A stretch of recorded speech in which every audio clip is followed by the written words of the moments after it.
Well, welcome everyone. Welcome. My name is Troy Good, and I am the campus pastor here. I want to welcome all of you all to Menlo Church San Mateo. And I'm just so thrilled to have you. Oh, well, thank you for that tepid response. That was so awesome for me. But we're just pleased tonight to be hosting this caregivers event, and I'm so grateful that you all have determined to come. A year ago, we hosted Libby Boatwright when I was serving as congregational care pastor at the Menlo Park facility, and it was just such a successful night that when I took on the role as campus pastor, one of the first things I said was, I need to bring Libby to San Mateo, and so we are just so thrilled to have her here at our campus in San Mateo, and she's got an enormous amount of information to share. We also are going to be hearing from one of our own members and volunteers, Sarah Kurtzman, through the night, and so she's going to be sharing a little bit. It's the reason we had you sign the waiver in the event that you want to take advantage of the service that Sarah's going to be offering. She'll share a little bit more about that midway through our night. But our hope is that we're going to share with you a lot of information. Books are available, and so it's just going to be a great night. We do have a Q&A session planned. It's a virtual Q&A session planned for Tuesday, July 23rd.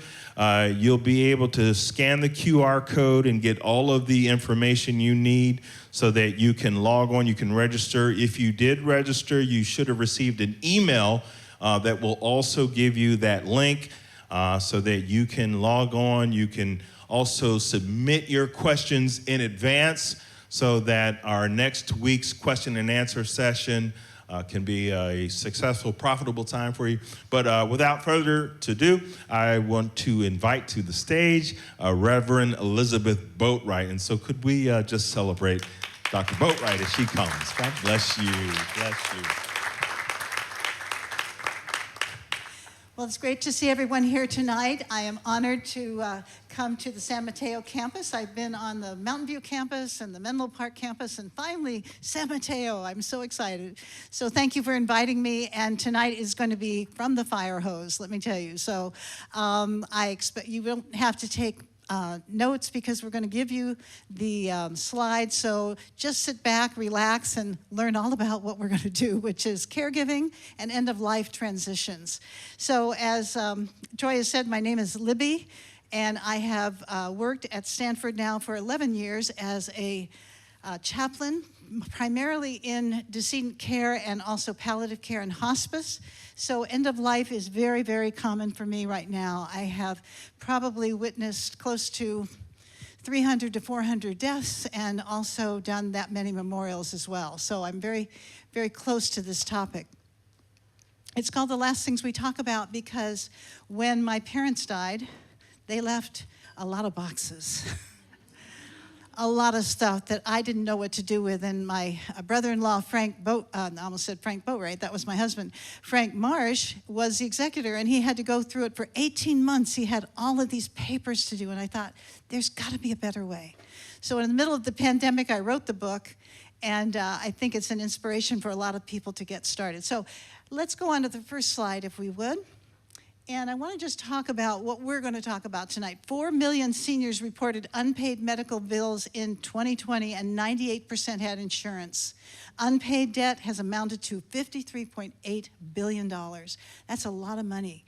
And partially because sometimes they don't know what to ask for. They're getting medical bills that they don't even know about, or doctors that are doing procedures that don't make any sense. So we're going to talk about that tonight. 65.5% of all bankruptcies are tied to medical expenditures. Does that give you some idea of just how crazy the medical universe is? And approximately 1 in 3 adults completes any kind of advanced directive. That's an advanced directive for healthcare for end of life. Very important document that we're going to talk about tonight. And also, despite the pandemic, the percentage of people without estate planning documents has not changed significantly. That's really interesting to me because you think when you're all cooped up, you start to think about transitions and end of life, but unfortunately, it didn't really change the numbers too much. So tonight, we're going to do 4 major things to avoid the treasure hunt and address the practical issues like where are the papers, what are those accounts that I don't know about, and so so on, to bring order and legacy for your family, to tell your story so it won't be lost, very important, and to make your needs known so that people can fulfill your wishes at the end of life. Sounds good? Yes, okay. So I usually start with a little story. I work in a very large hospital. It has close to 700 beds. And the one way I find my way around that hospital is I look at the elevator and I see a little star. And that little star tells me where I am, and then I look at where I'm trying to go, and I make my path there. That's what we're going to do tonight. We're going to find out where we are, the star in the elevator, and then begin to make a plan so that you can end your life well, or find a way to care for that person who is coming to the end of their life, and make sure it isn't the chaos that so many face. So we're going to get started. Let's go. Let's go on to the next slide, if we would. The first slide is who are you and what's your story? You know, I tell people your story dies with you, and that's tragic. One of the stories that I tell is the one about a young girl. She was born in Mississippi in a town called, actually Montrose, but it was close to Way, Mississippi. She was the daughter with 2 other sisters and a young mother and a father who was a sharecropper. And they lived in this very, very kind of beaten down town, and they were, working in the Depression. Well, one day, the father of this little girl was shot by a black kid, 13-year-old kid.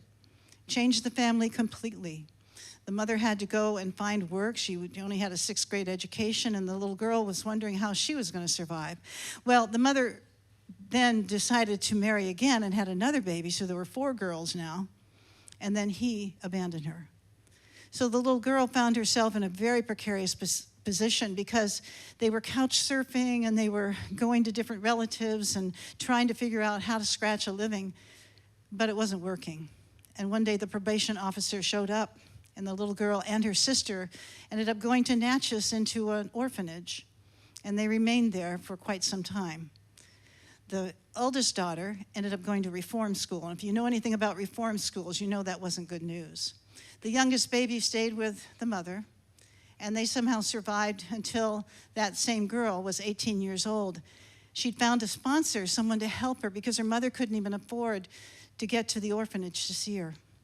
She graduated from high school, went on to nursing school, married well, nice lieutenant from the Second World War, raised 3 daughters and a son, and then became a nurse practitioner at the age of 61.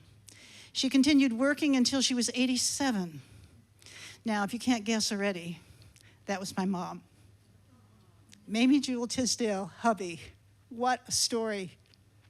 And we go back to that because that story would have died unless someone had taken the time to write it down. She had a tragic beginning, but what an incredible ending. And I can tell you her 4 children revere her. In fact, my sisters and I have started a special foundation in her honor to give away money for people that were in her situation, for mothers and daughters and children that are in disadvantaged situations.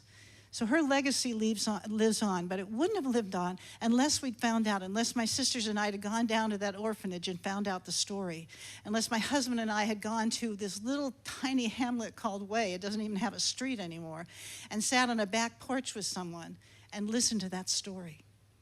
That's what I mean by not letting it die with you. You want to write those things down. So what is it that makes you unique? What are your dreams, your expectations, the concerns as you approach end of life? And who's going to miss you? I mean, what or who will you miss? I encourage people to write or say or record or video your story, your legacy. And there's some ways to do that are pretty keen. There's StoryCorps. Some of you may have heard of that. StoryCorps goes to libraries, it goes to medical centers, sometimes to universities and so on. They have people that record your story, and later on it becomes part of the Library of Congress, which I think is pretty cool. There's also a thing called StoryWorth. And what my dear son gave me one year for my birthday was a subscription to StoryWorth. And what they do is they send you a prompt every week, and they say, tell us a little bit about this prompt. So let's get you just kind of an interesting idea. Hold on. One of the stories was, Are you still friends with any of your friends from high school, and how have they changed since then? Oh, kind of an interesting story. I did talk about that, and I do have a few from high school, but I have more from college, and the reason is we stay on a Facebook page. But the idea is at the end of 52 weeks, they put together a book.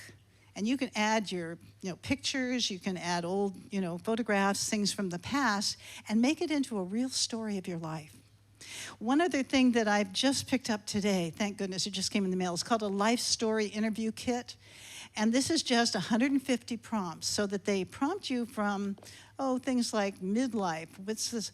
What have you learned the most from your spouse? Oh, okay. That could be interesting. Okay. And then there's one here. This is, I don't need the instructions. Okay, let's get this one. Later life and reflection. At my funeral, I hope to be described as. Interesting stories. So you can put, maybe 15 or 20 of those together, make a little book of it, and then people know who you are.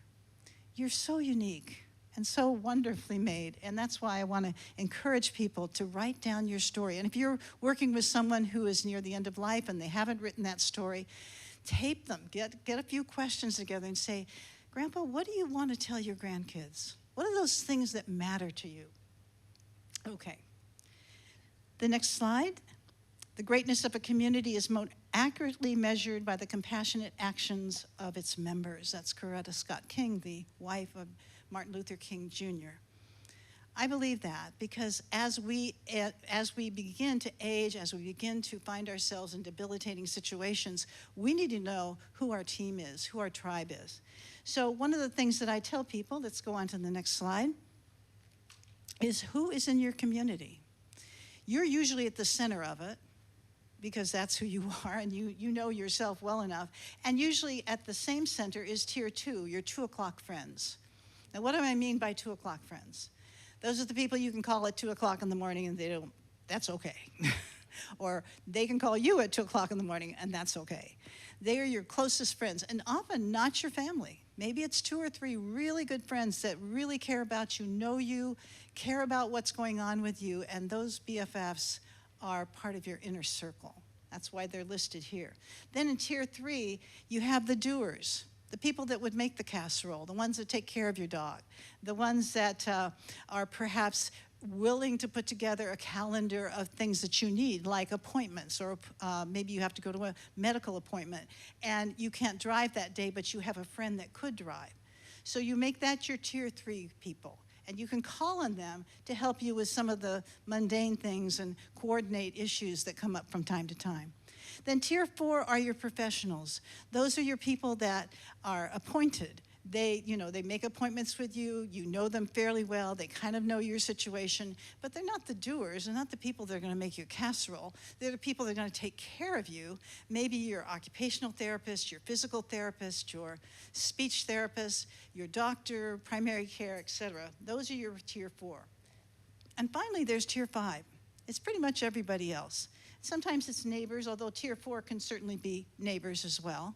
People that just kind of know you and are available but aren't going to be the doers. But tier 5 is everyone else except those you don't want to know. Anybody have a few black sheep in their family? I do. And those are people that really don't have to know because they're just not, they've been estranged, they care nothing about the family and so on. You don't need to include them. So you have kind of 5 tiers of people, and you know what kind of tasks they can do for you. That's very important, because when you're not able to get up, when you've had surgery, when you are at end of life, and you're looking for people to help you, you know who these tiers are, and you can call on them. That's a very important part of caregiving. Now, when we talk about family, and we talk about all the fun and the dynamics that go with family, let's go on to the next slide. I tell people, your family drama is not a reality show. We have so many stories we could tell from Sanford. I work with probably, and I'm on a 12-hour shift, I'm probably seeing 20, 30 patients. And each one of them has a story, and each one of them has a family that's in distress. Because I'm meeting these people on the worst day of their life.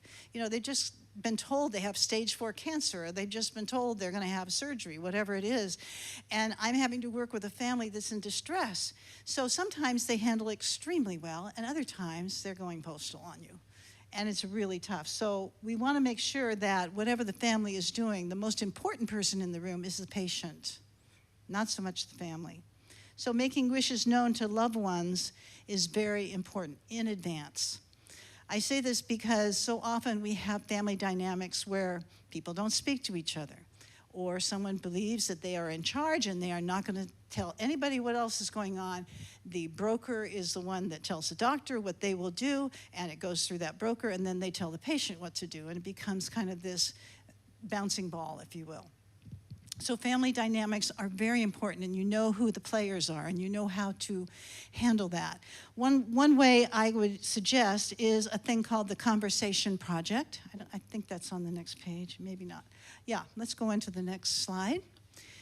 It's called the Conversation Project. It is a page, and I'll pull mine out, and it actually helps people to talk about end of life or tough family decisions. It looks like this.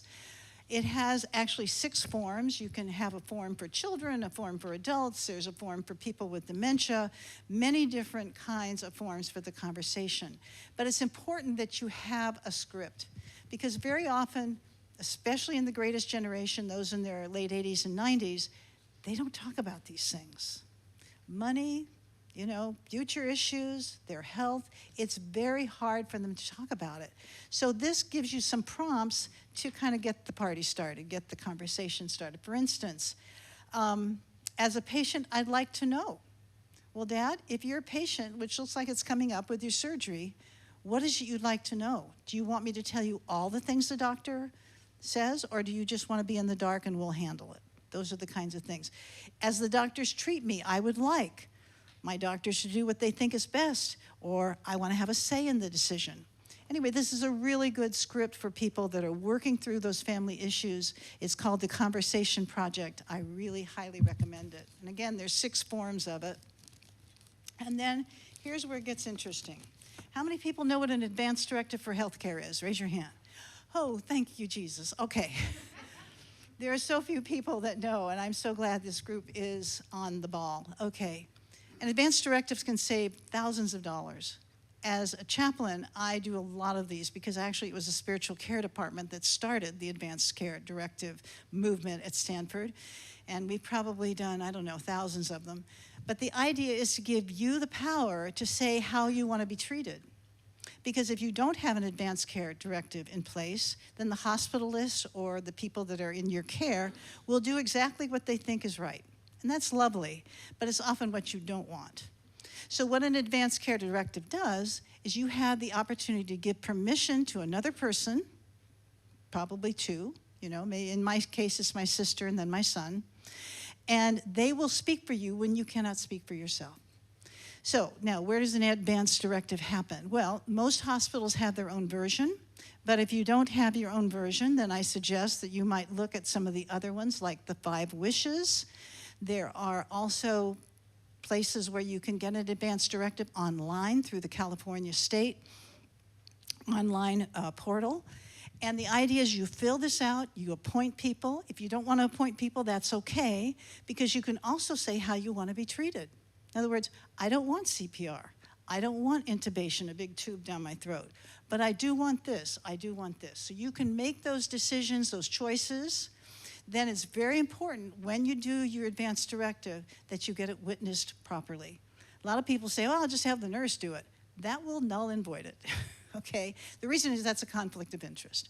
So the idea is you get your advanced directive done, and then you sign it, if you are the patient, or the patient signs it, in front of 2 witnesses. One can be a family member, but they cannot be an agent, someone named in the document.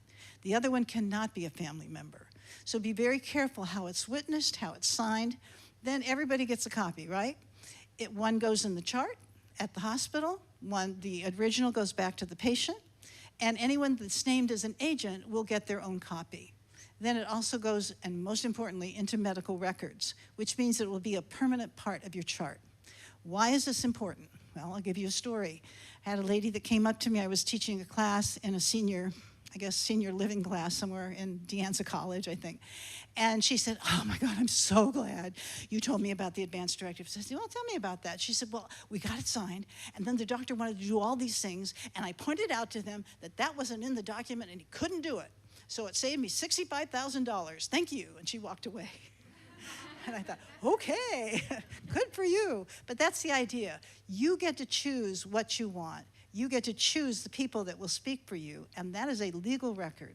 Now, does everyone pay attention to that? Do all the doctors pay attention to that? Most of the time. But sometimes you would carry that copy around with you, and you can then show it to the doctor if they're planning to do something that isn't in that document. So it is a legal document. It's very, very important. Another document that is important is the HIPAA. It's the Health Information Protection form. And this is important because a lot of people for many years were able to get into records where they didn't have really access, or they shouldn't have access to it. So this protects the client or the patient from people getting into their records that should not have access to it. Let me give you an example of the sad part of this. My son went off to college at Syracuse. He did not have a HIPAA signed. He went into surgery because he had an accident in one of his athletics, and I was calling the hospital. Hey, how's my son doing? We can't tell you. What? They couldn't tell me. He was over 18. There was no HIPAA signed, so I could not find out how he was. So something to think about if you have older children going off to college or children in other states, to make sure that they sign a HIPAA form, so if something happens to them, you can get to their record. You can talk to a doctor. In this case, I did an end run. My uncle worked at that hospital, so it was okay. I managed to get through and find out what was going on. But had he not been working at that hospital, I would have been out of luck. And that would have been really hard for me because I love my son and was all the way in Syracuse, the cold tundra of New York. So the third document that I want to tell you about is a POLST. And a POLST is kind of cool. It's a very, very, very pink document. And I will get that out of here. Looks like this. You have it in your forms. Now, what does a POLST do? That's separate from an advance directive. A POLST will help you in an emergency situation, and it must be signed by a doctor. So again, another example was when my husband was still alive.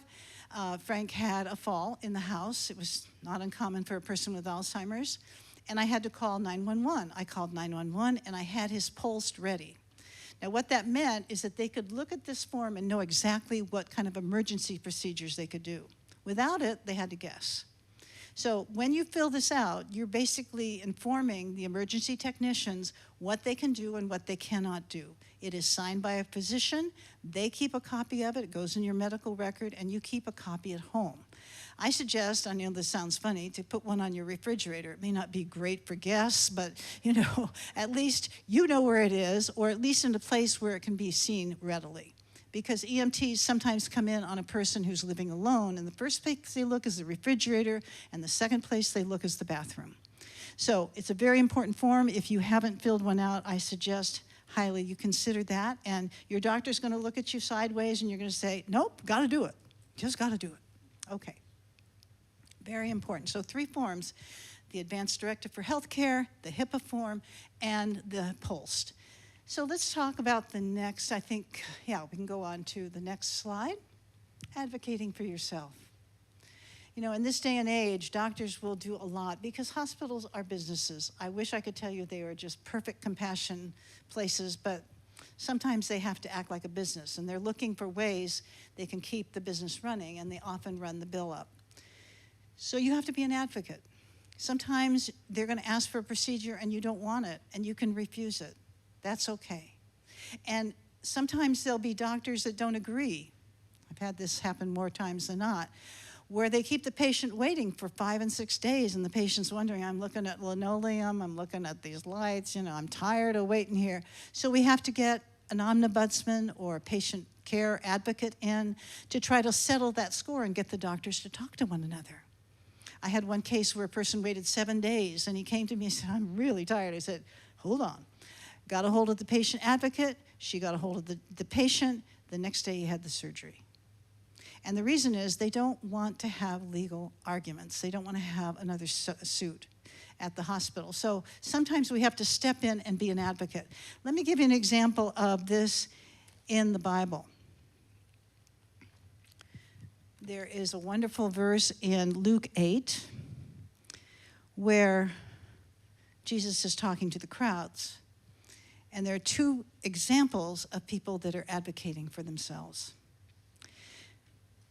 Master, the crowds are hemming in on you and pressing against you. But Jesus said, let's start the over. This is at verse 40. Now when Jesus returned, the crowd welcomed him, for they were all waiting for him. Just then there came a man named Jairus, the leader of the synagogue. And he fell at Jesus' feet and began pleading with him to come to his house. For he only had a daughter, and she was about 12 years old, and she was dying. As he went, the crowds pressed in on him. Now there was a woman who had been suffering from a flow of blood for 12 years, and though she had spent all she had on physicians, no one could cure her.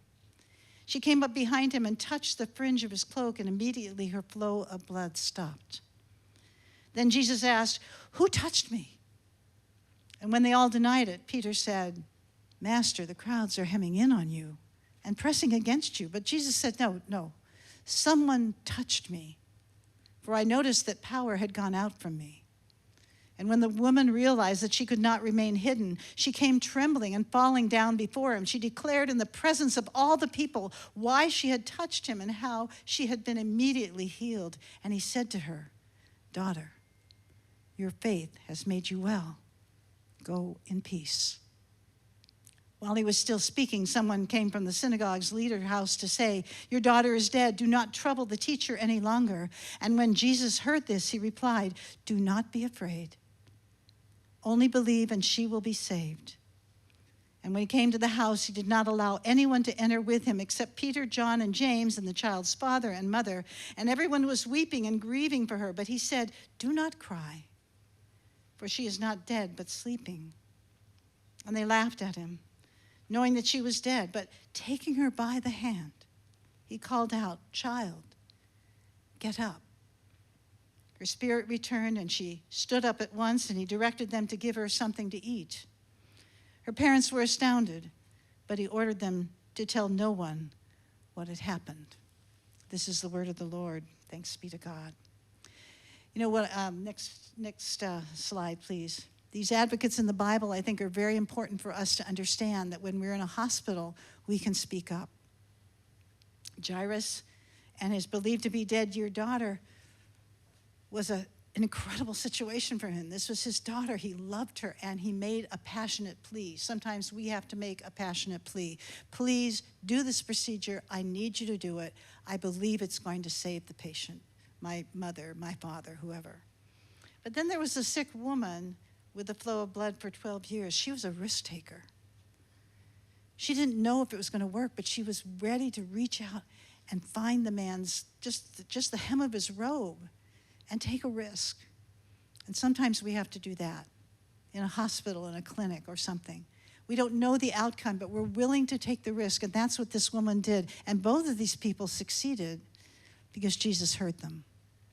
So I would encourage you that as an advocate, you both encourage yourself to pray and to ask for the best outcome, but also to be a risk taker from time to time, to be an advocate and make the passionate plea when nobody else will believe you. Now, there's a point where sometimes it's just not going to work, and the doctor will be very clear, or the nurse practitioner will be very clear that this is not to your best interest, but it's worth trying. And I can tell you, I have seen miracles happen in hospitals like you would not believe, because people were willing to go the second mile for that patient, and the patient felt uplifted, and then all of a sudden there was a change of events. Okay, so that's a little bit about advocacy. Now, let's talk a little bit about goals of care. I believe that may be one back. Let's check. Is it one back? There we go. Yeah, let's talk about goals of care. What happens when you get a diagnosis? It's often something that's pretty serious, and you want to know where you stand. It's, again, that star in the elevator. So I encourage people to say to themselves, "I am not my illness.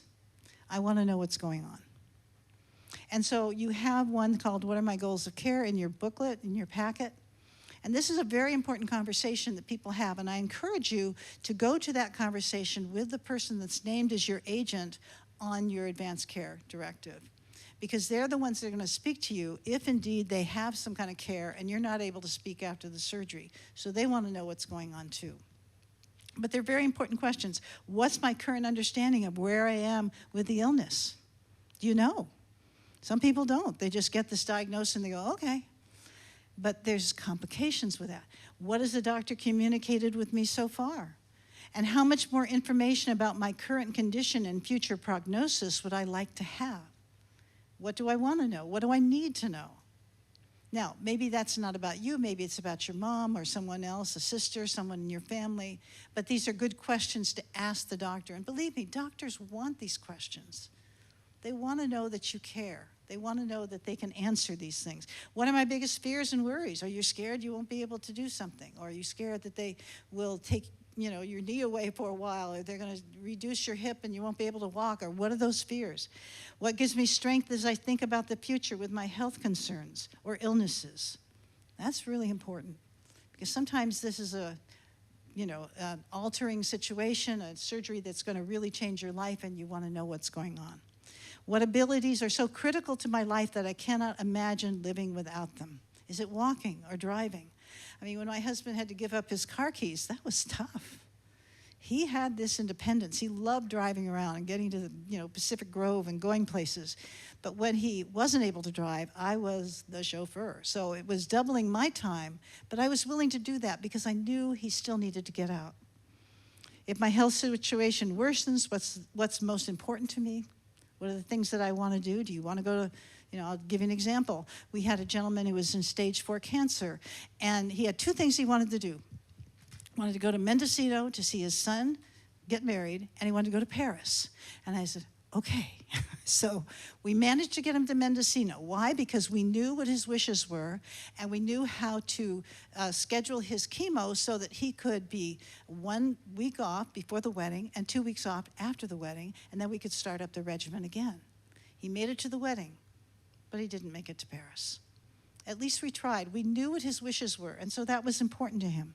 If I become sicker, how much am I willing to go through the possibility of gaining more time, and then how much does my healthcare proxy, my agent on my healthcare directive, know about what's going on? Very, very important question. So consider that before you go into that meeting if the doctor says we need to see you. Okay, so another thing that's going to come up, let's go on, I think, to an advance. Junior. Whoops, wait, I think one back. All right, that's going ahead. Wow, okay, let's go ahead from this one. Let's talk cost. Oh my goodness. People are unaware of just how costly medical issues are. That's why we have the bankruptcies. That's why we have the people going into distress when they have to, find out what it is things are going to cost.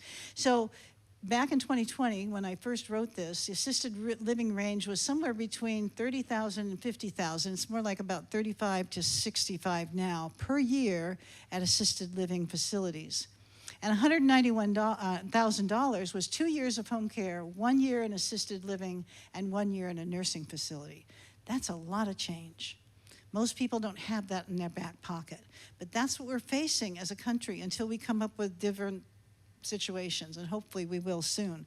But it is a very costly thing to be sick in America. Okay, let's go on. So let's talk about the other things that are involved with caregiving. Living spaces. One of the things that's coming up a lot right now is the ADU, the adjacent dwelling unit. A lot of people have big backyards, and they want to take care of grandma, but they don't want her to go to, an assisted living or some kind of care home. So what they're willing to do is build a little cottage in the back and have some supervision of this person, but not total supervision, just to make sure she's okay and she hasn't fallen and she's eating and doing all the things. So they build an ADU in the backyard. Very popular right now. Not every city has that, but many are adopting it. Or there's a board and care where you have a home where there's 5 or 6 bedrooms in the home, and there's a supervisor that takes care of those 5 people without having to go to an institutional care. But here's the deal. People who plan to move to senior housing are now choosing to live independently rather than communally. They really want to stay at home. So the next piece up there in the right corner is aging in place. But if you age in place, who's going to care for me? Is it going to be that kind neighbor? Probably not. Is it going to be your daughter, the one that lives in Ohio? No, she's not moving. Is it going to be, who is it going to be and how is that going to work? Now, you've got a great idea to stay at home because that's going to be inexpensive, but who will care for you when you can't get up, when you can't toilet yourself, when you can't brush your teeth or dress yourself? So then we find out that sometimes people will move in with relatives, and we're seeing kind of a resurgence of the family homestead. If you remember back in the Depression, 4 generations lived together. It was grandma on the bottom floor and mom and dad on the second floor and the kids on the third floor. And if they had married kids, they were on the 4th floor, or maybe they shared bedrooms, whatever. That's been out of date for a long time, but it's starting to come back because they realize the cost of putting grandma in a facility is just crazy. So one of the things I encourage people to do if you're looking at, with the cost of that, is you have a thing called a Genworth that's in your packet. And it is basically a database that goes by zip code. So if you put in San Jose, which I believe the one you got, you can see what it costs per month, and I think that's around $8,000, and how much it costs per year for the different kind of facilities. So you can plan ahead and budget. If grandma can't stay with you, if she's not going to go to Ohio and stay with a sister, is she going to be in a facility, and what is it going to cost in the area she wants to stay in? So I highly recommend genworth.com as a place to find out that information. The other place that's very helpful to know how to do placement if a person is now, say, post-surgery and they have to go to a facility like a skilled nursing, you work with a care manager. Care manager in a hospital is in charge of discharge. So they are the key person that when, in my case, my husband Frank was in the hospital, if I knew that he was headed for skilled nursing, I got that sheet from the care manager and I looked at that and I said, maybe I've got 4 choices. I've got 1 day to visit all 4 of them and figure out where he's going to go. I mean, that's how fast it is. So you want to work with the care manager well in advance if you can, if a person's in the hospital and they're going to be placed somewhere else. Okay, let's go on to the next one. Okay, let's talk about health and illness. I have a big chapter of this in the book. I do a full glossary of all the different people that live in the hospital and all the characters, as I call them, characters on stage. And there's many, many people involved. So the continuum of care is very, very important. So here, you're going to have activities of daily living. And when I talk about that, that is kind of like a yardstick for people to decide whether they're going to go to skilled nursing or they're going to go to an assisted living. These are things like toileting and dressing and toothbrushing and feeding themselves and clothing themselves. All of those things are called activities of daily living. And so many of them, usually 3, will qualify a person for assisted living. So when you see a person starting to just starting to dissipate a little bit and their activities are slowing down and they're not able to do that, if you're looking for a way for them to qualify, then those assisted daily activities of daily living are very important. And then there's the home care. You may not realize this, but the only time you get equipment paid for is with hospice.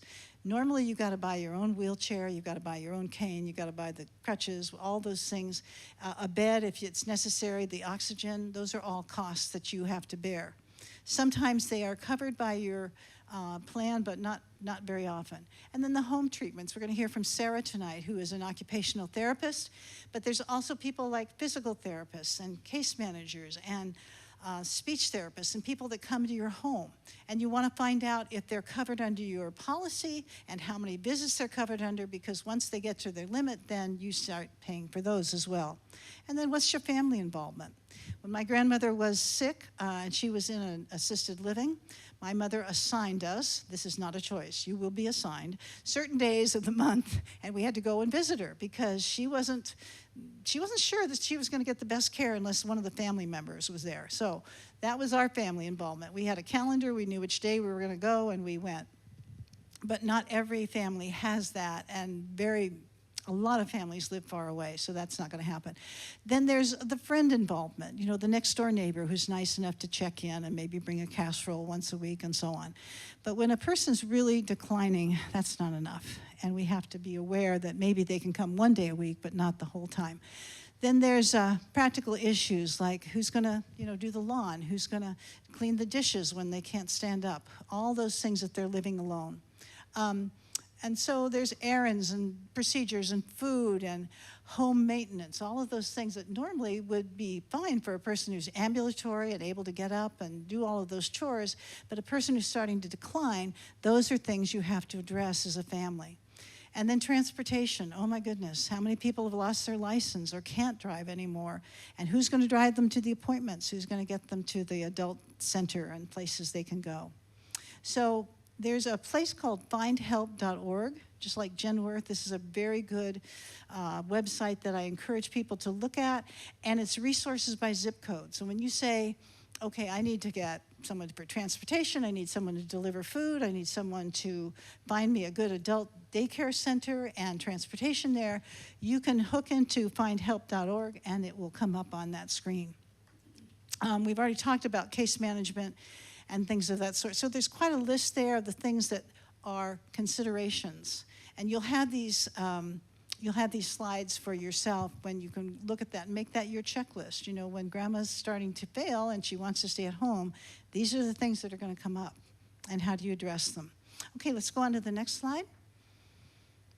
Okay, a continuum of care. I've included an article that I wrote for CSA Journal in your packet, but this is just some of the things that you're going to be addressing. I have about 5 minutes to go before we take our break. Outpatient is what typically you do when you go to a clinic. You know, you're ambulatory, you can get there, you can, visit with your doctor and so on, and that's the optimum situation. But let's say you have to have a surgery and that person goes into inpatient. Well, it's more restrictive. You can't get out of bed. No one's going to let you walk the halls unless someone's with you. You have maybe surgery, and then you have the ongoing care. And when you come home, there's going to be probably some people like the OT, the occupational therapist, physical therapist, all the people that are going to come to your house unless you're in a facility, and that's going to interrupt your schedule. So if you're a caregiver, you have to kind of keep a flexible schedule. I got to the point where Frank had so many appointments coming into the house that I could only work nights. So when I had a caregiver, that person came in at night while I worked the graveyard, came home, completely bleary-eyed, and tried to take care of him during the day, and it just continued on and on until he passed away. Palliative care is probably the most mysterious because most people don't know what palliative care. It can be started at the beginning of the diagnosis. It's not hospice. Palliative care is a much larger umbrella that contains hospice, but it can start at diagnosis. So what does palliative care mean? It means symptomatic issues. To palliate means to ease or relieve. So the idea is that palliative care will come alongside your regular doctor, your specialist, all the people that are working with you, and work with symptoms. So if you're constipated, if you're depressed, if you find you're in a spiritual crisis, that's when the chaplain comes in, or you find that there's social issues in terms of your housing or other things, palliative care comes alongside and handles those issues. Now here's the situation. Not every medical plan has palliative care, but I encourage you to find out if they do. I'm thinking of somebody right now that has just gone through a very serious surgery, and they approached him with palliative care, and he was so scared. He said, oh, that means I'm going to die. I'm going to hospice. No, it simply means they're going to come alongside and make sure that all the other needs that are met, like, his discomfort, his pain, management in terms of other things, all of those are going to be addressed. It's an extra service, so please don't refuse it if it comes in. Hospice care, on the other hand, is generally the last 6 months of life, and it is signed off by a doctor. So let's say you're in a terminal illness, it's stage 4, the likelihood of curative care is not there. They might put you on hospice care, and what that means is all of the equipment, the air, the extra, services, a 24-hour telephone service with a nurse or a doctor, your bed is provided, your air is provided, you have a toilet, you have all these things that you normally would have to buy for yourself. They're all provided under Medicare.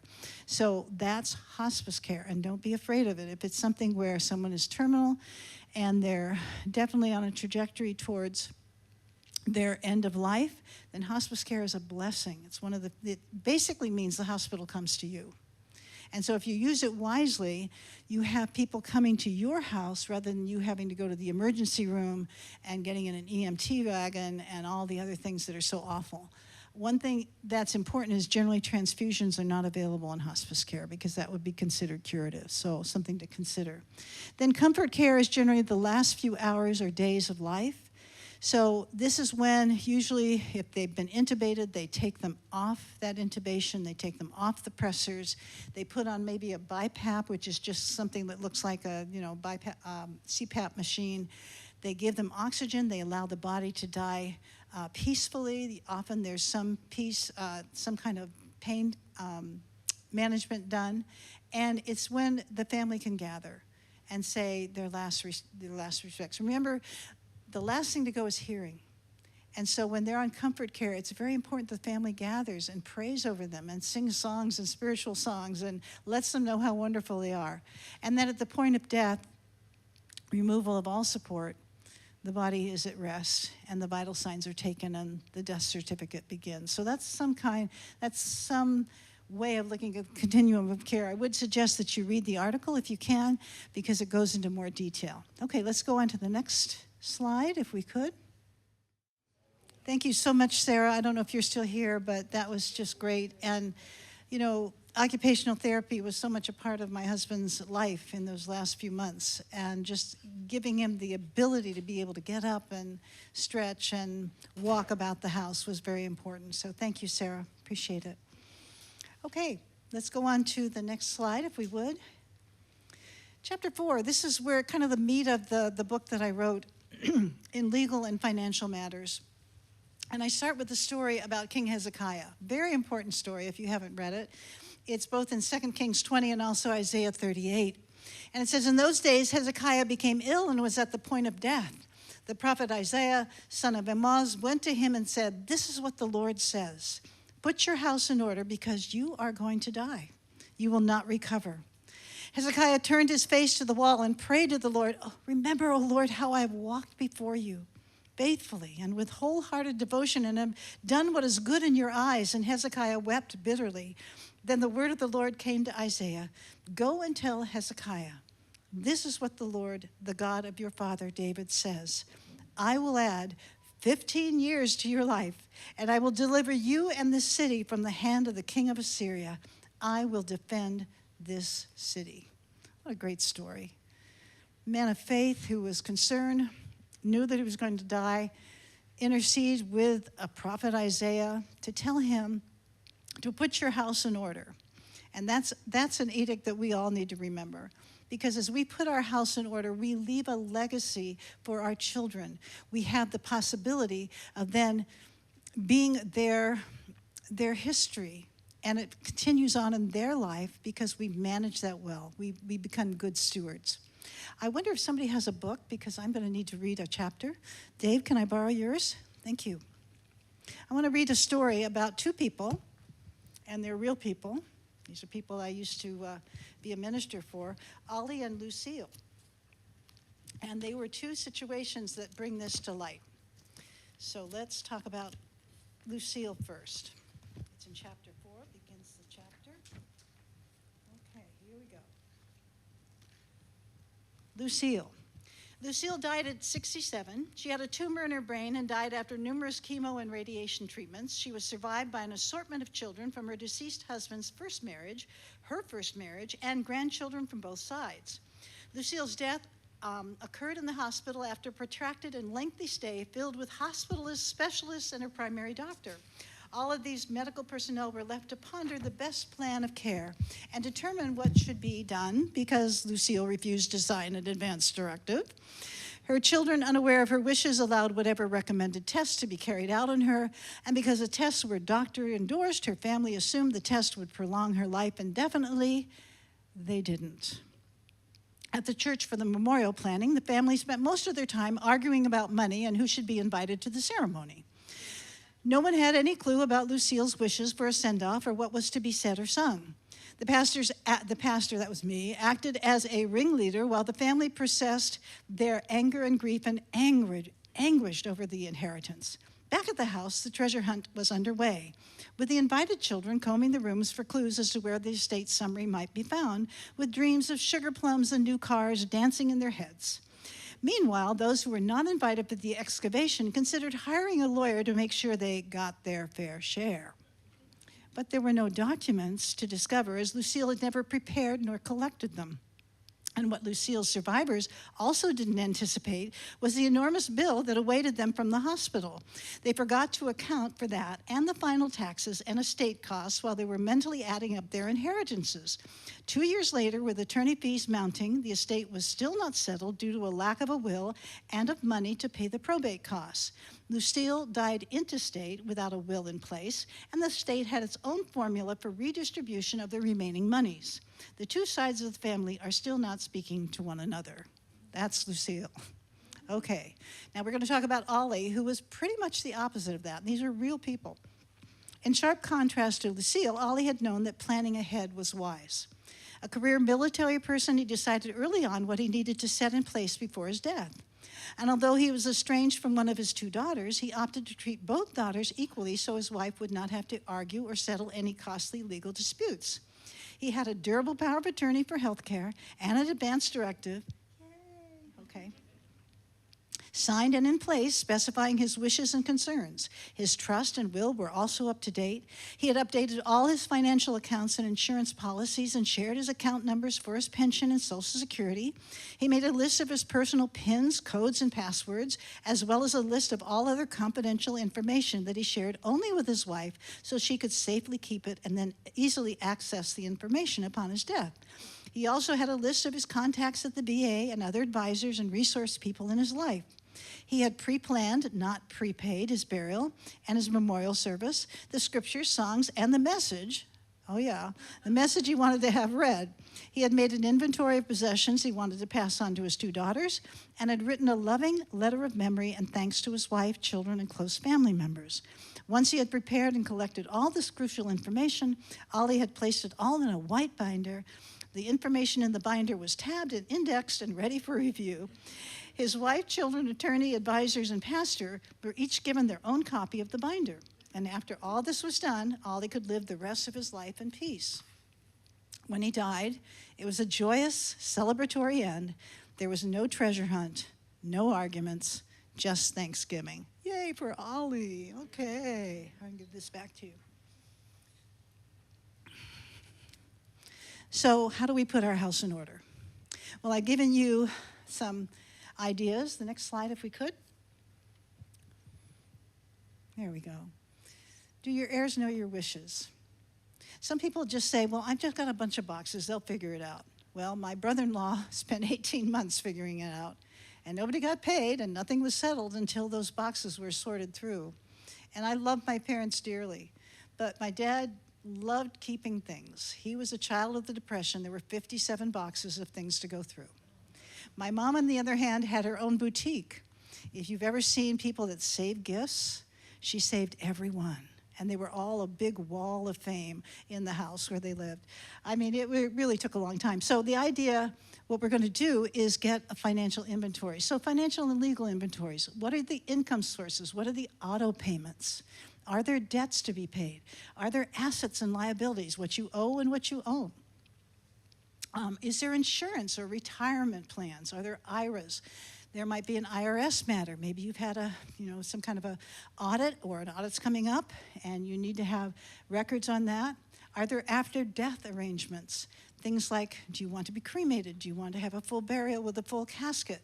Those are all important things, especially if there's certain cultures involved. In our area of the Bay Area, my goodness, I work with 46 different religions, and 3 of them insist on a 24-hour burial. Now, in our Christian religion, that's not required, but in many cultures it is. So what are their death arrangements? Is there a will? Is there a trust?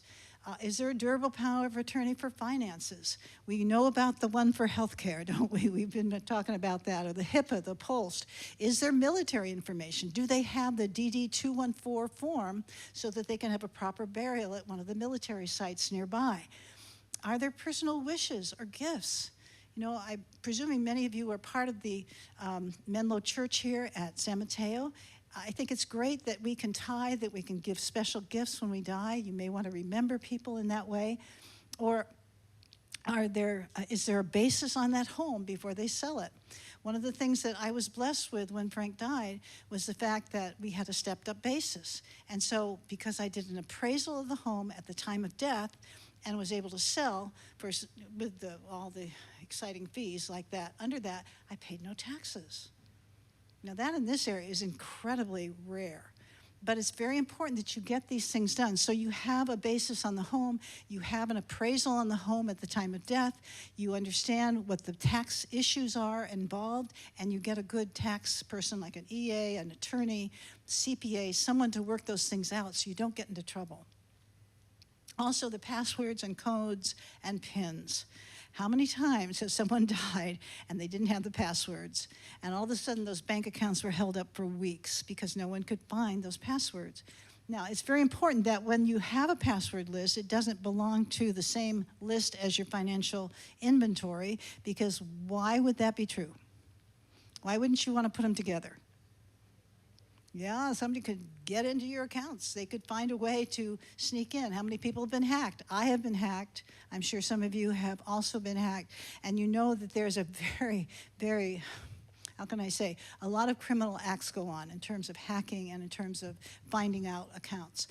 Also, another thing that you may want to consider is downsizing moves. It took me 2 years before Frank died, and also now almost a year and a half after he's died, to do all the downsizing that was required to sell the house.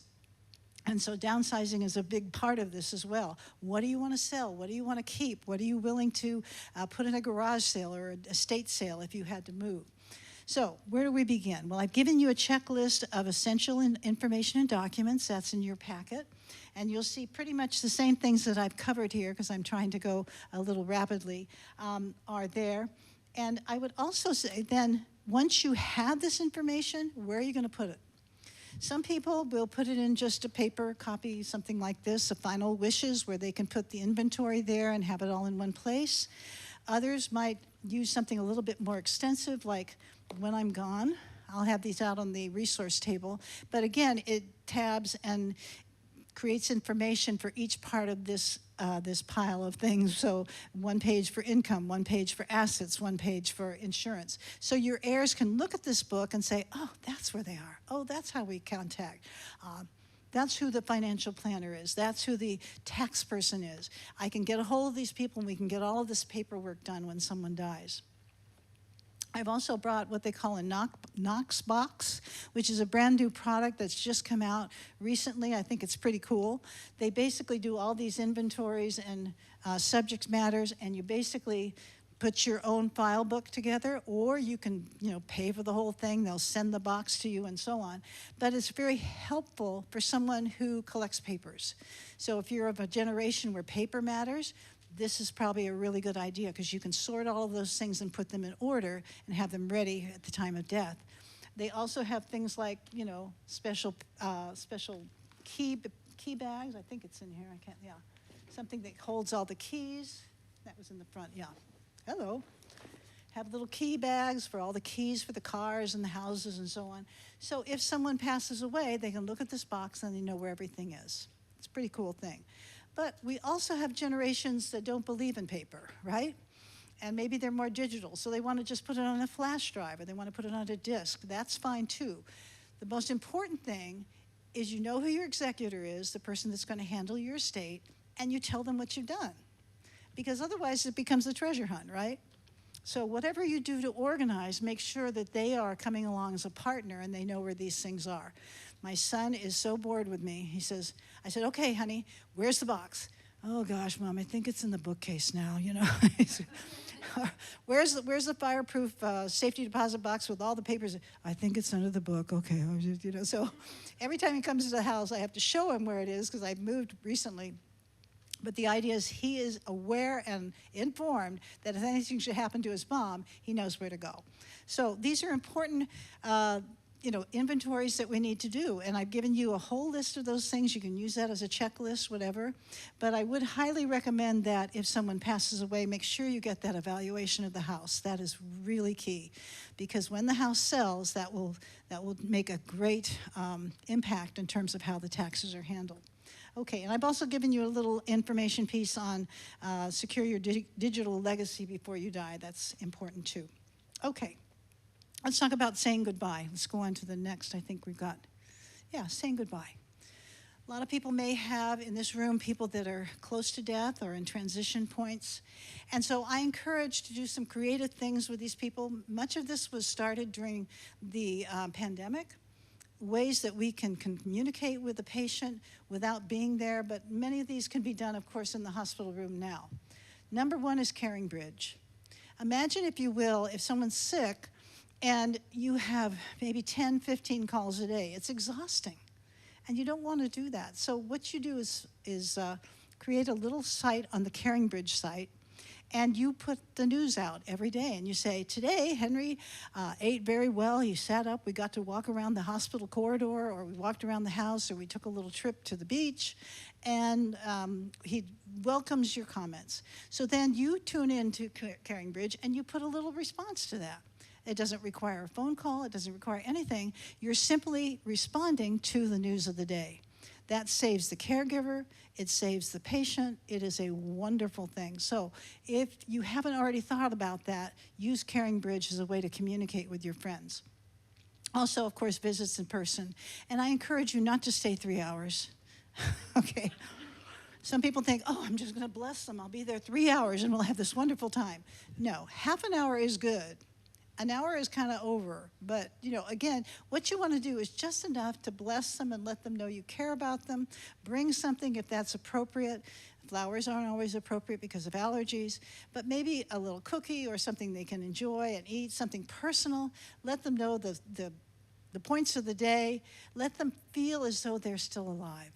That's what a visit is about. It's your presence. It's not about the content. It's about the fact you showed up.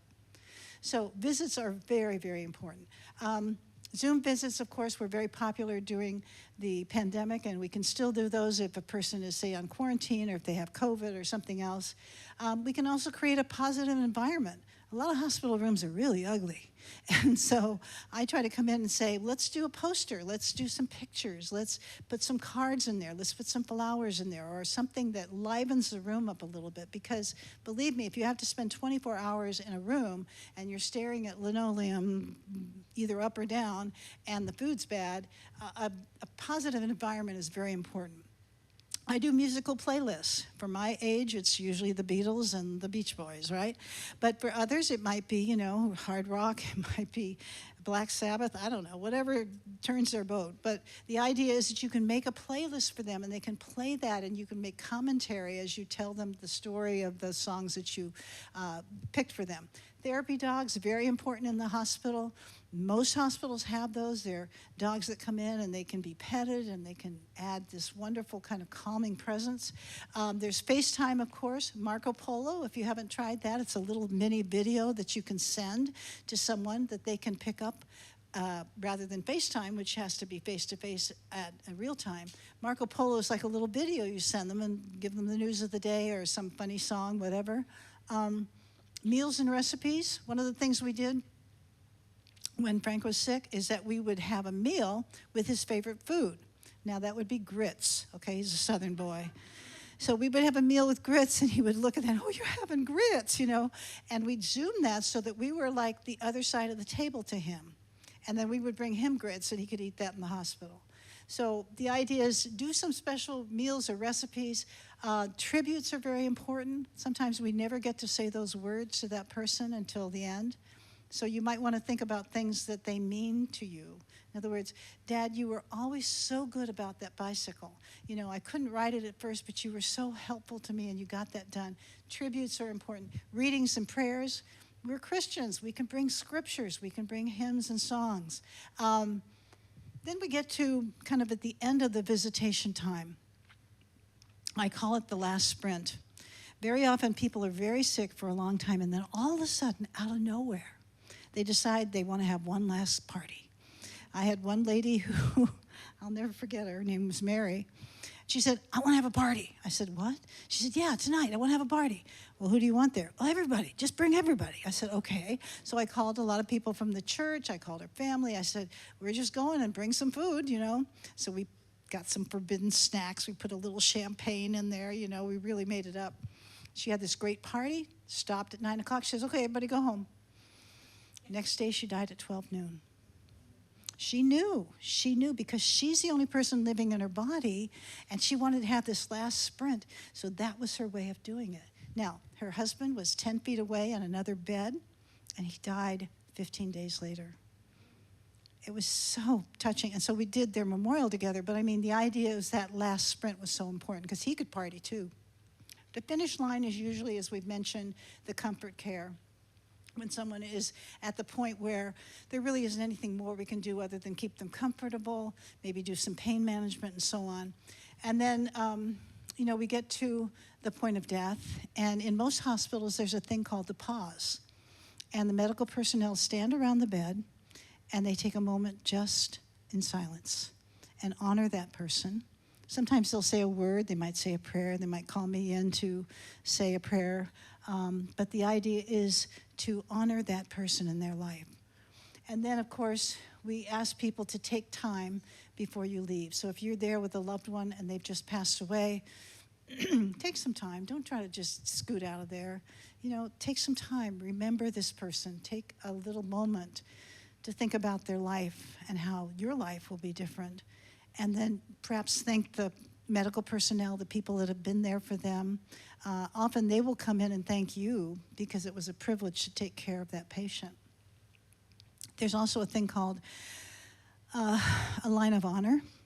When a person dies, very often the medical personnel will line up along the hall right in front of the elevator. And as they wheel the deceased there, then they usually, salute or say thank you or clap for them or whatever because they finished their journey. And so the family can usually stay at the end of the elevator, and then the gurney with the deceased goes down to the morgue at that time. Lots of little things. Let's go on to the next page. So let's talk a little bit about what happens after a person dies. This is important because a lot of people don't know. They think they just go into this big, strange black hole.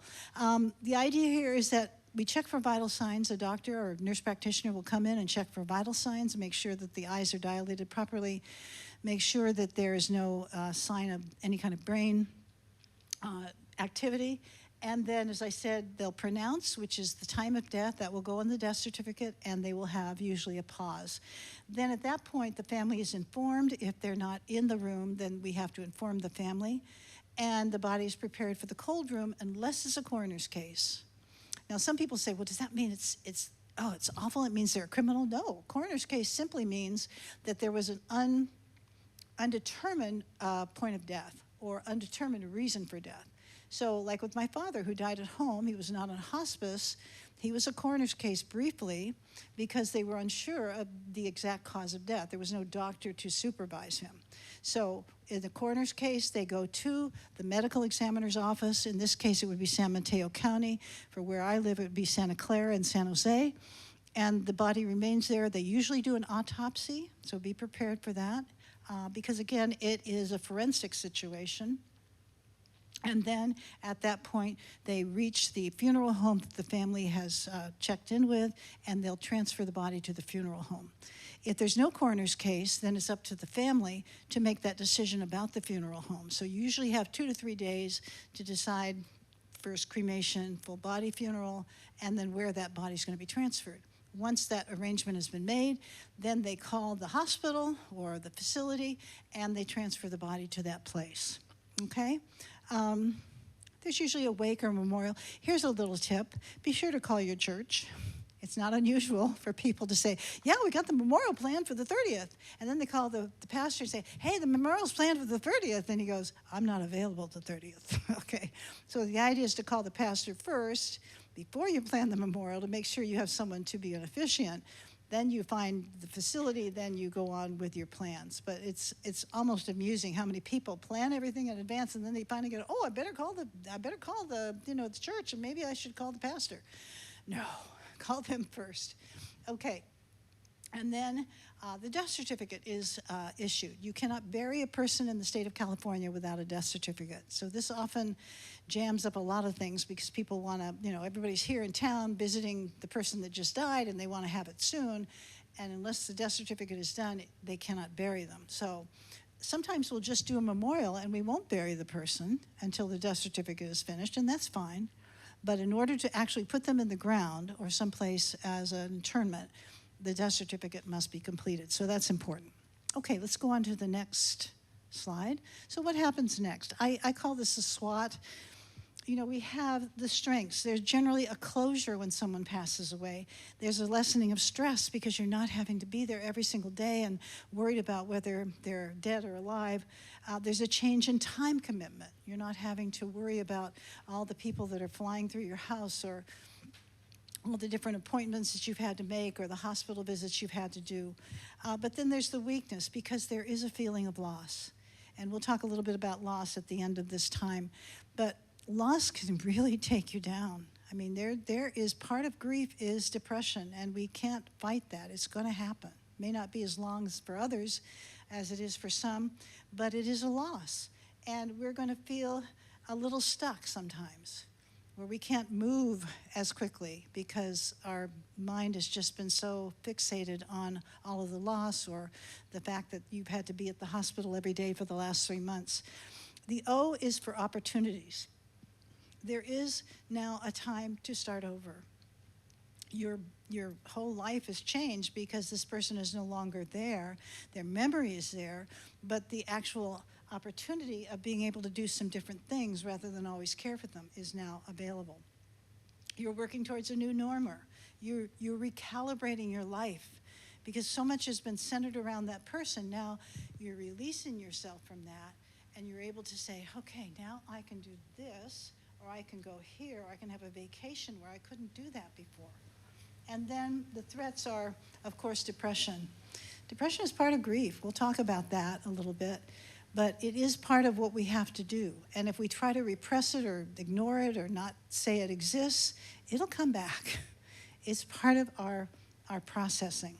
And there's costs. You know, after the hospital is done, the costs remain, right? They're still going to come to you. I had an ambulance cost come, I think, almost 10 months after Frank died. I mean, it's crazy. You know, why didn't they do it then? But those are some of the things we face. And then an impact on your lifestyle and finances. Once all of those bills are paid, is that going to change how you live your life? Will you still be able to live in your house now that the Social Security is left? As I said, probably to some other group, when Frank died, they tried to take his last Social Security check away. And I went, what? But that's the way it works. You know, if they haven't lived that full month, they have the right to take the last payment away. So all of a sudden, your money's not there, and you're thinking, what's going on? I was able to fight that, but that was not a lot of fun. All right, so let's think about some other things when a person dies. There might be some unusual circumstances. Maybe it was an accident. Maybe I'll tell you a story that just broke my heart. We had a gentleman of 84 come into the emergency room, and he had a palpitation and some arrhythmia in his heart. He was fixed up, and the doctors worked it through and got him at a place where he could go home. His son was supposed to come and get him, and his son died in the car. So we had a double whammy. I mean, what are we going to do with his wife, the guy's wife, who has just lost her son and is still now going to take care of a husband who's compromised? I mean, these are the kinds of things that are unusual, and sometimes you're facing that and you just simply don't know what to do. Religious arrangements, if there's special Orthodox issues or things like that, we have to consider.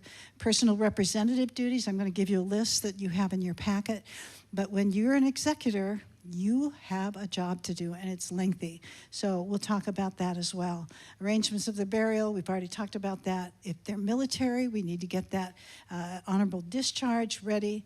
We're going to do a memorial, who's in charge, who's speaking, who are the people that are part of that, who's going to write the eulogy and the obituary.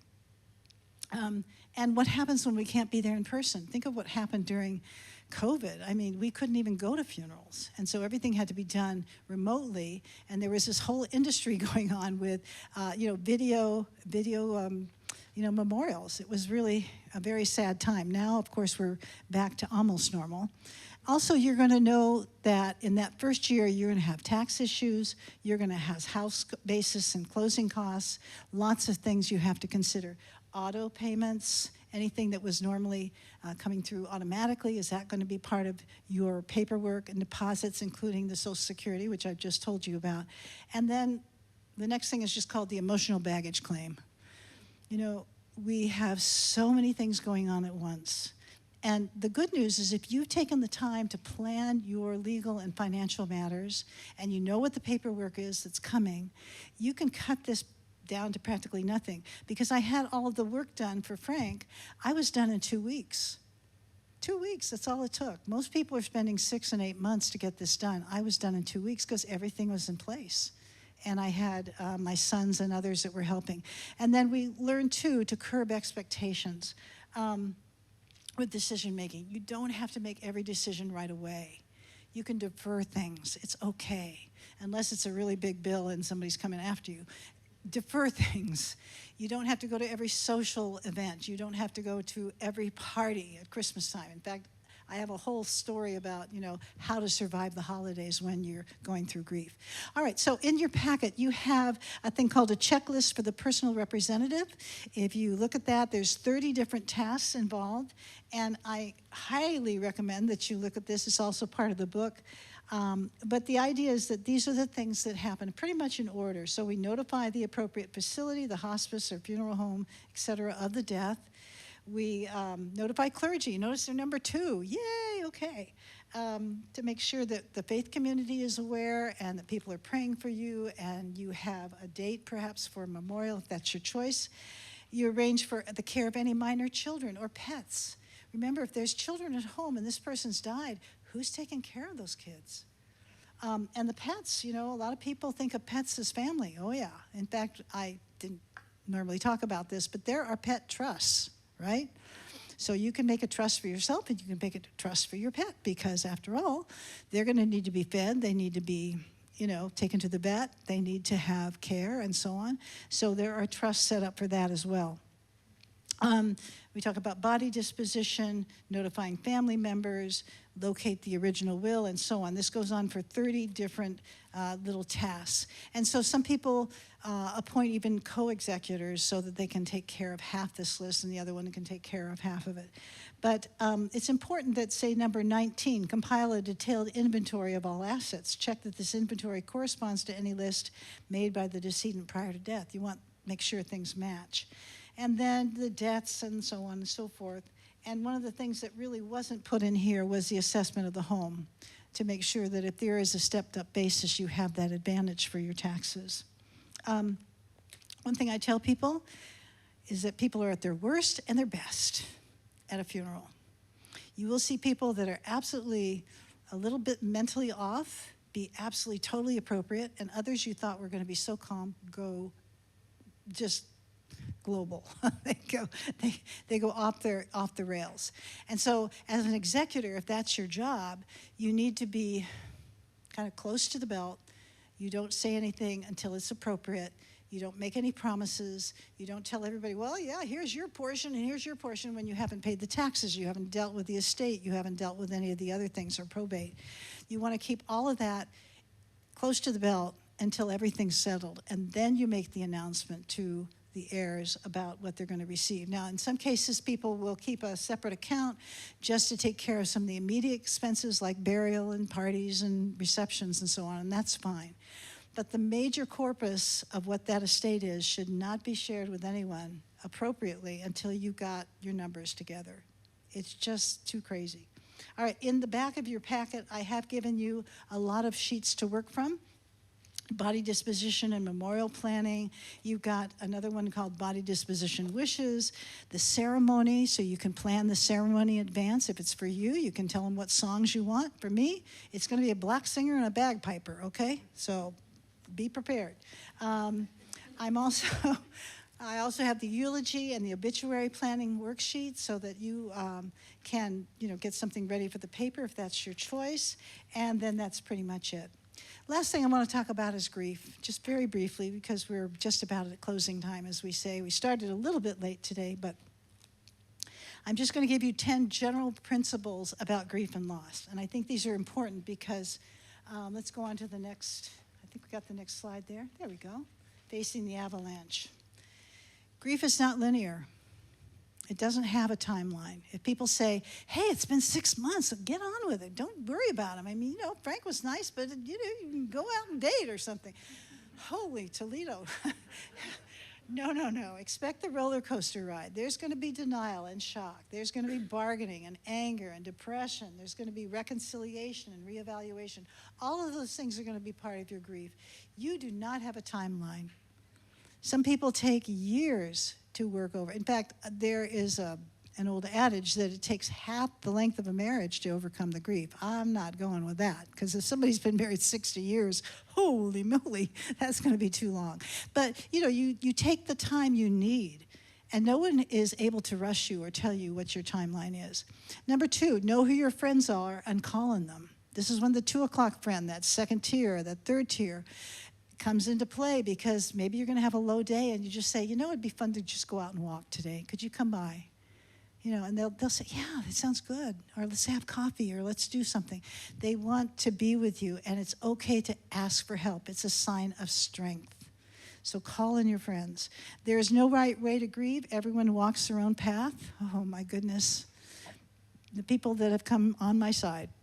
Oh, honey, everything's fine. Listen, you can just go date. Come on, things gone. Is that? And I go, wait a minute, I'm not ready yet. That's a nice thought, but I have my own timeline, and it's going to take me time. Honesty is the best policy. I encourage people that if they're really feeling that anger part of grief, that they write a letter and say, I'm angry, and this is what I'm angry about. I lost this, and I lost that, and I'm upset about this, and I wish you hadn't died when you did, and whatever else. Now, will you send that? No, because they're in heaven, so you can't do that. But you can tear it up. You can save it for a while. You can do whatever you need to do.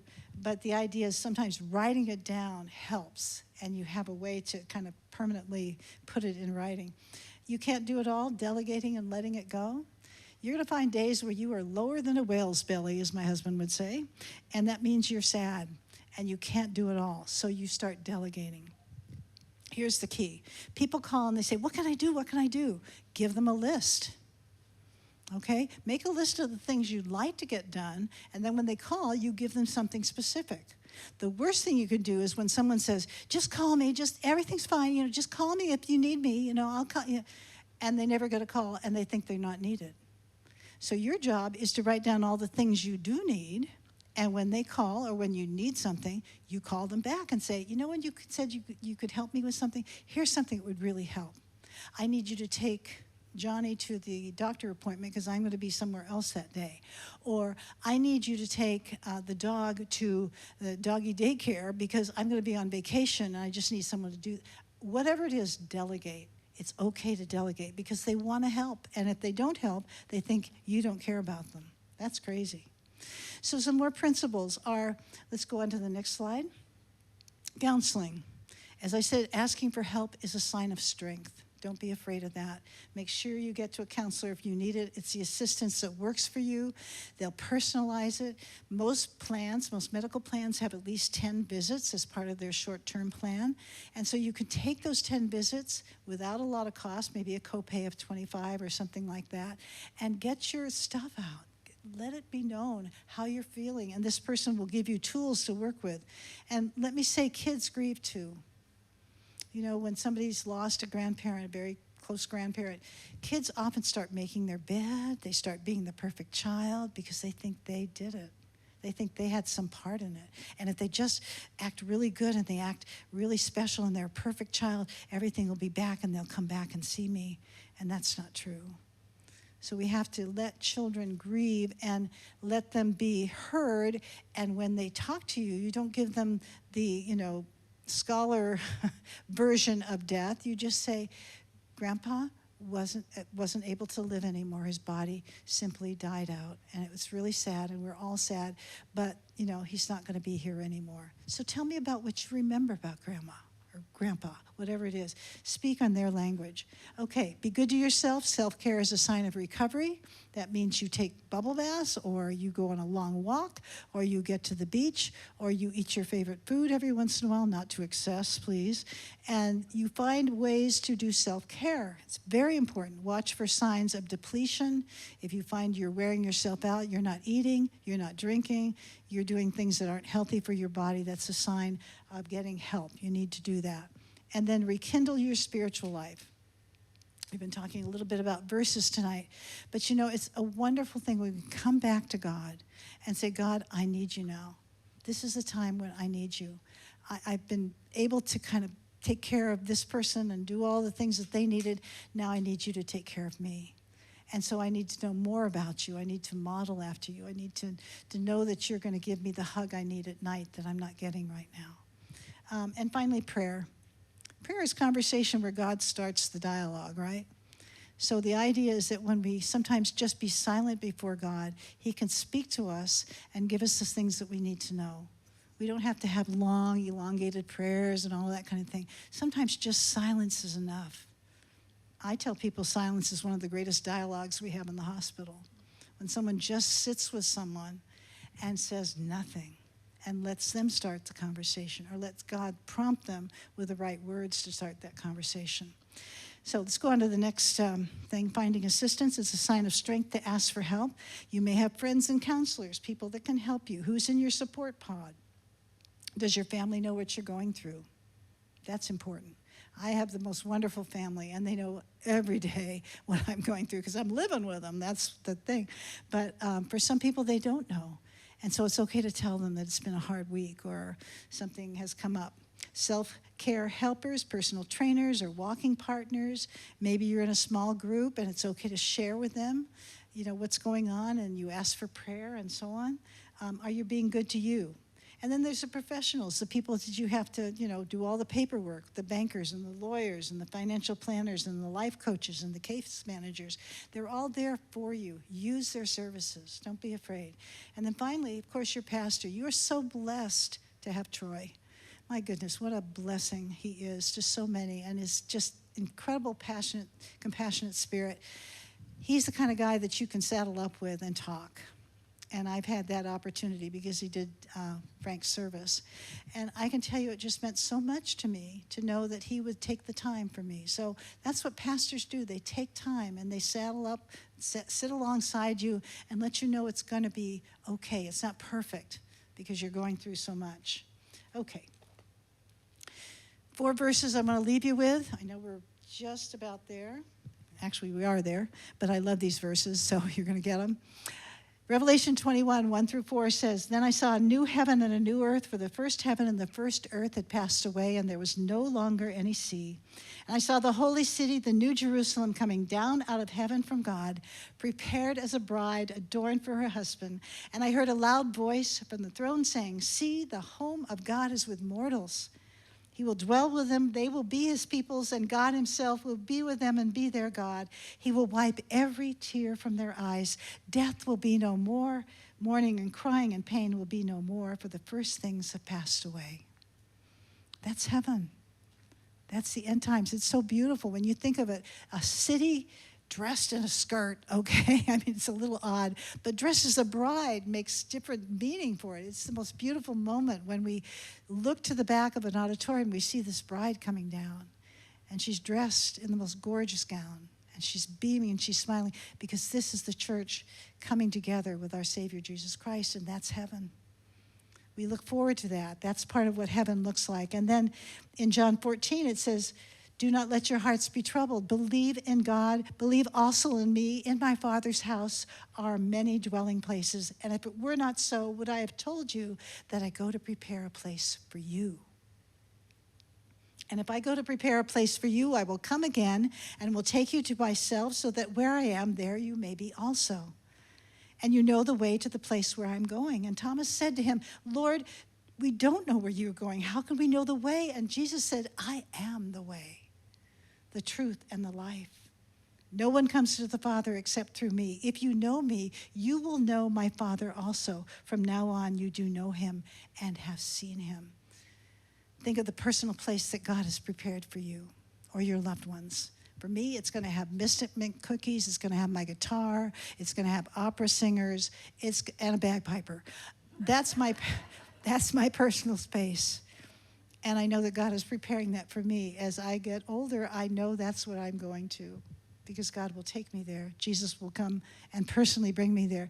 1 Corinthians 15, 20 to 22 says, but in fact, Christ has been raised from the dead, the first fruits of those who have died. For since death came through a human, the resurrection of the dead has also come through a human. For as all die in Adam, so all will be made alive in Christ.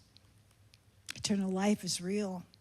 Jesus promises it. I'm not afraid to die. I'm not afraid to see anyone else die, because I know that my Redeemer liveth. And I know that I'll see him on the last day. And finally, the river of life is so beautiful in Revelation 22. Then the angel showed me the river of the water of life, bright as crystal, flowing from the throne of God and the Lamb through the middle of the street of the city. And on either side of the river is the tree of life, with its 12 kinds of fruit, producing its fruit each month. And the leaves of the tree are for the healing of the nations. Nothing accursed will be found there anymore, but the throne of God and of the Lamb will be in it, and its servants will worship him. They will see his face, and his name will be on their foreheads, and there will be no more night. They do not need the light of the lamp or the sun, for the Lord God will be their light, and they will reign forever and ever. What a place. No more night. The light is so beautiful, there's no PG&E bills. And what's beautiful is that the trees are for the healing of the nations. Do we need healing of the nations right now? I mean, what a glorious sight that God has prepared for us when we go to heaven. I want you to think about that and not be afraid of death. And as you plan for your own or for your loved one, you know that that is the place that God has prepared for you. I'm going to end with something that I think is very profound. It's a Cherokee proverb. And it says, when you were born, you cried, and the world rejoiced. Live your life so that when you die, the world cries, and you rejoice. Amen? Amen. Thank you all so much. I'll be in the back. You can come see me. Thank you.